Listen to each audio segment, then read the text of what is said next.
मूर्खों का साथ हमेशा दुखदाई। विजयनगर के राजा कृष्णदेव राय जहां कहीं भी जाते, जब भी जाते, अपने साथ हमेशा तेनालीराम को जरूर ले जाते थे। इस बात से अन्य दरबारियों को बड़ी चिढ़ होती थी। एक दिन 3-4 दरबारियों ने मिलकर एकांत में महाराज से प्रार्थना की, महाराज कभी अपने साथ किसी अन्य व्यक्ति को भी बाहर चलने का अवसर दें। राजा को यह बात उचित लगी। उन्होंने उन दरबारियों को विश्वास दिलाया कि वे भविष्य में अन्य दरबारियों को भी अपने साथ घूमने फिरने का अवसर अवश्य देंगे। एक बार जब राजा कृष्णदेव राय वेश बदलकर कुछ गांवों के भ्रमण को जाने लगे तो अपने साथ उन्होंने इस बार तेनालीराम को नहीं लिया, बल्कि उसकी जगह 2 अन्य दरबारियों को साथ ले लिया। घूमते घूमते वे एक गांव के खेतों में पहुंच गए। खेत से हटकर एक झोपड़ी थी, जहां कुछ किसान बैठे गपशप कर रहे थे।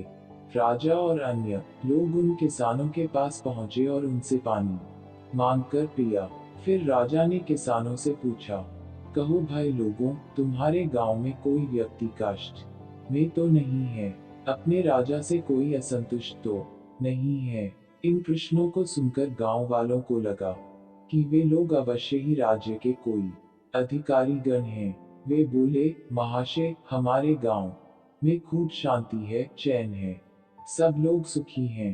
दिन भर कड़ी मेहनत करके अपना काम काज करते हैं और रात को सुखी नींद सोते हैं। किसी को कोई दुख नहीं है। राजा कृष्णदेव राय अपनी प्रजा को अपनी संतान की तरह प्यार करते हैं, इसलिए राजा से असंतुष्ट होने का सवाल ही नहीं पैदा होता। इस गांव के लोग राजा को कैसा समझते हैं?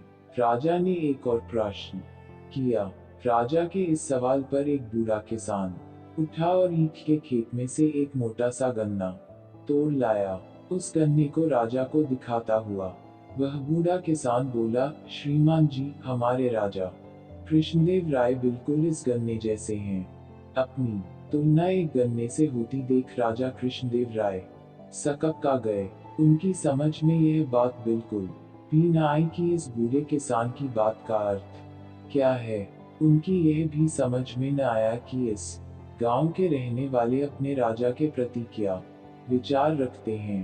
राजा कृष्णदेव राय के साथ जो अन्य साथी थे, राजा ने उन साथियों से पूछा, इस बूढ़े किसान के कहने का क्या अर्थ है?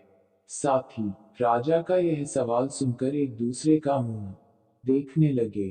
फिर एक साथी ने हिम्मत की और बोला, महाराज, इस बूढ़े किसान के कहने का साफ मतलब यही है कि हमारे राजा इस मोटे गन्ने की तरह कमजोर हैं। उसे जब भी कोई चाहे एक झटके में उखाड़ सकता है, जैसे कि मैंने यह गन्ना उखाड़ लिया है। राजा ने अपने साथी की इस बात पर विचार किया तो राजा को यह बात सही मालूम हुई। वह गुस्से से भर गए और इस बूढ़े किसान से बोले, तुम शायद मुझे नहीं जानते कि मैं कौन हूँ। राजा की क्रोध से भरी वाणी सुनकर वह बूढ़ा किसान डर के मारे थर थर कांपने लगा।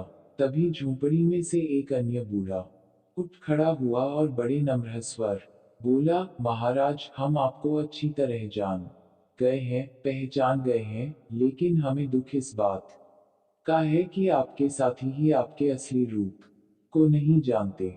मेरे साथी किसान के कहने का मतलब यह है कि हमारे महाराज अपनी प्रजा के लिए तो गन्ने के समान कोमल और रसीले हैं, किंतु दुष्टों और अपने दुश्मनों के लिए महानतम कठोर भी। उस बूढ़े ने एक कुत्ते पर गन्ने का प्रहार करते हुए अपनी बात पूरी की।